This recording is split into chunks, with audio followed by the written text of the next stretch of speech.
আসসালামু আলাইকুম, কেমন আছেন সবাই? আশা করি সবাই ভালো আছেন। আলহামদুলিল্লাহ আমিও ভালো আছি। তবে যে ঈদের দিন সকালে অর্থাৎ সম্রাটকে বিদায় দেওয়ার পালা এবার, মানে আজকেই যেহেতু কোরবানির ঈদ, ঈদুল আজহা, আজকেই বিদায় দেওয়ার পালা আর কি।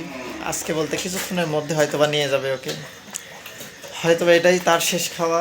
এবং আমারও মানে তাকে শেষ খাওয়ানো সকালবেলা অর্থাৎ ভোরবেলায় তাকে গোসল করা, মানে আমার মতো করে গোসল করাই দিছি। তারপরে ওর যে খাবারটা ছিল দিয়ে দিছি, যে হয়তো বা শেষ খাওয়া আমারও, মানে ওকে খাবার দেওয়ার শেষ। তো যাই হোক, অনেক ছোট থেকেই পালন করছে ওকে। এই যারা কিনছে আর কি, তারা কুরবানির উদ্দেশ্য কিনছে। আল্লাহ তাআলা তাদের কুরবানিকে কবুল করুক, এই দোয়া করি। আসলে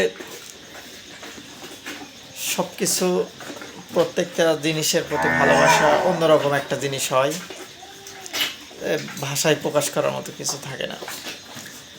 তো এখন ভোর মোটামুটি 4:30টার মতো বাজে।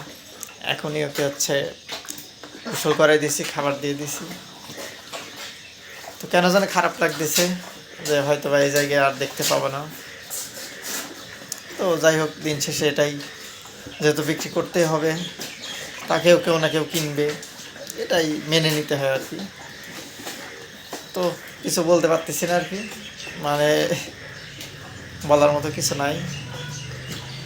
সবাই দোয়া করবেন আমার জন্য, আগামীতে যেন ইনশাল্লাহ এরকম এইভাবেই এগিয়ে যেতে পারে আর কি।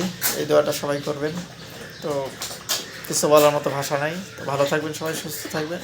আসসালামু আলাইকুম।